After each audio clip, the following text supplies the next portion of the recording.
नमस्कार. Population and growth मधला next example. The rate of growth of bacteria is proportional to the number present.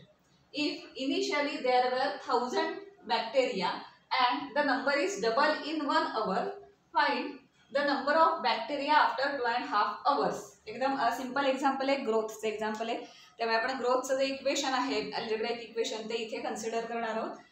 Initial value काही वेळेला देतात, काही वेळेला व्हेरिएबलमध्ये दिलेलं असतं. इनिशियल इथे व्हॅल्यू दिलेली आहे. Initially there were 1000 bacteria.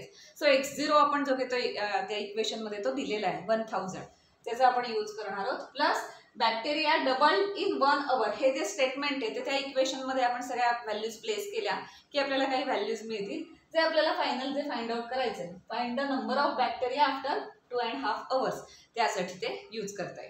So हे ग्रोथचं एक्झाम्पल आहे. त्यामुळे ग्रोथचं आपण अल्जेब्राइक इक्वेशन जे काय ते लिहिणार. So population growth x is equal to x0 e raised to kt. t means time, x0 means initial value. इथे इनिशियल व्हॅल्यू दिलेली आहे. Here x0 is equal to 1000, म्हणजे at time t is equal to 0. Initial value किती दिले? 1000 दिले. त्याच्यानंतर काय म्हटलंय? Bacteria double in number in 1 hour. So time t is equal to 1 hour. मिनिट्समध्ये असतं तर आपण मिनिट्समध्ये युनिट घेतलं असतं. इथे अवर्स दिलंय, इथे पण अवर्स म्हटलंय. सेम युनिट आहे. नसेल तर सेम युनिटमध्ये ते कन्सिडर करायचं ऑफकोर्स. आता इथे सेम युनिट आहे. So 1 hour. So t is equal to 1 साठी काही इन्फॉर्मेशन दिली ती घेऊया. त्यावरून आपल्याला एक तर इक्वेशन मिळेल, नाही तर कुठल्या तरी एखाद्या व्हेरिएबलची व्हॅल्यू मिळेल तिथे. So given that, also given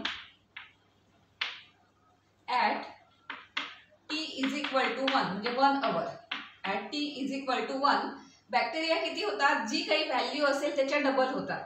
आता काही वेळेला आपण p, x, y वगैरे अशा व्हेरिएबलमध्ये घेतो व्हॅल्यू, दिलेलं नसते. पण इथे आता डायरेक्ट इनिशियल व्हॅल्यू दिलेली आहे, त्याच्या डबल होणार आहे. म्हणजे किती होणार? x0 into 2 म्हणजे 2000 होणार. So initially given that at t is equal to 1 hour, x is equal to 2 into original value, means 2 into x2, means 2 into 1000. Therefore x is equal to 2000. So after 1 hour bacteria किती होणार आहे? 2000 होणार आहे. So आपण हे equation मध्ये place करूया. Therefore 2000 is equal to x0 means initial value 1000 e raised to kt. k into t ची व्हॅल्यू किती घेतली ह्या स्टेटमेंटसाठी? t is equal to 1 hour. so t is equal to 1. आता हे थोडंसं सिम्प्लिफाय करून काही व्हॅल्यूज मिळतात का चेक करूया आपण. So that implies 2000 upon 1000 is equal to e raised to k. कारण t ची व्हॅल्यू 1 आहे ना, so e raised to k. त्यामुळे किती आलं ते? That implies 2 is equal to e raised to k. So आपल्याला e raised to k ची व्हॅल्यू मिळाली. आता k ची वगैरे व्हॅल्यू आता काढायला जाऊया नको, कारण कुठेतरी √2 ची व्हॅल्यू लागली आपल्याला, तर ती तिथे दिलेली आहे. So 2 is equal to e raised to k. या इक्वेशन नंबर 2 म्हणा, त्याला इक्वेशन नंबर 1 म्हणा, कारण हे इक्वेशन पुन्हा लागणार. आता पुढे काय काढायचंय? Find the number of bacteria after 2.5 hours. त्यामुळे t इज इक्वल टू 2.5. आता हे 2.5 असं लिहिण्याऐवजी 2.5 तास आहेत ना, म्हणजे किती आला? 5/2. आता माहिती आहे, सिंपल आहे. 2 into 2 4 plus 1 5 मीन्स 2.5 hours म्हणजे ते 2.5 तास ना, म्हणजे 5/2 असा आपण तो नंबर घेऊया. कॅल्क्युलेशनला आपल्याला इझी होईल. सो 5/2 hours नंतर बॅक्टेरिया किती होती हे आपल्याला फाइंड आउट करायचं.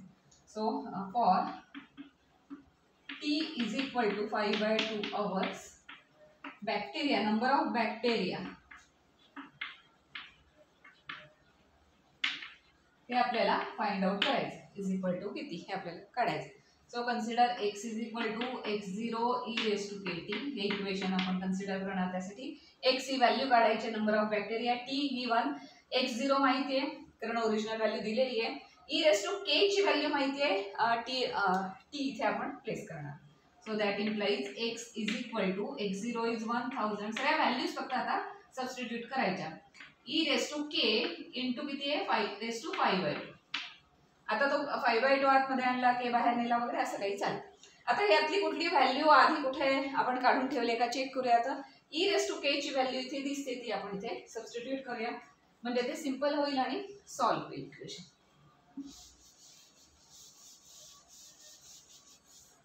ई रेस टू कीची व्हॅल्यू घातली की एक्स मिळेल आपल्याला. That implies x is equal to 1000 into e raise to k ची व्हॅल्यू आहे 2.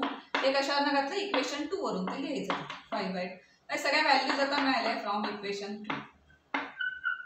आता 2 रेस टू 5/2 काढणं कठीण आहे, पण 2 रेस टू 1/2 रेस टू 5 करता येतं किंवा 2 रेस टू 5 रेस टू 1/2 करता येतं. जे इझी होईल कॅल्क्युलेट करायला त्याप्रमाणे तो इंडेक्स आहे तो तसा ऍडजस्ट करायचा. सो इथे 2 रेस टू 1/2 ची व्हॅल्यू दिली आहे त्यामुळे तशा पद्धतीने घेऊ. That implies x is equal to 1000 into 2 raise to 1/2 आणि रेस टू 5. 5/2 आहे ना, सो 5/2 मीन्स काय असतं, 5/2 means 1/2 into 5. So x raised to m n. So x raised to m raised to n करू शकता और x raised to n raised to m. Laws of indices ते use केले. 5 आत घेऊन रेस टू 1/2 नंतर केलं तरी चालेल, जे इझी असेल ते करायचं. रेस टू 1/2 ची व्हॅल्यू दिली आहे म्हणून आपण रेस टू 1/2 आधी केले 2 रेस टू 1/2 म्हणजे स्क्वेअर रूट आणि नंतर त्याचं रेस टू 5 करायचं. सो आता याला कॅल्सी वगैरे लागेल त्याच्यानं व्हॅल्यू काढायची. So x is equal to 1000 into 2 raise to 1/2 ची व्हॅल्यू आहे 1.414 raise to 5. So 1.414 raise to 5 करायचं, त्याच्यानंतर त्याला 1000 ने मल्टिप्लाय करायचं आणि फायनली x ची व्हॅल्यू येते. अर्थात मी पण कॅल्क्युलेटरवरच करणार आहे आणि तिथे आपण x ची व्हॅल्यू लिहिणार. So value is 5652. So number of bacteria आपल्याला जे विचारले होते ते किती असणार आहेत, तर 5652 आफ्टर 2.5 hours 2.5 तासानंतर एवढे बॅक्टेरिया ग्रोथ होईल. हे सिंपल आपण या इक्वेशनवरून इथे फाइंड आउट केले.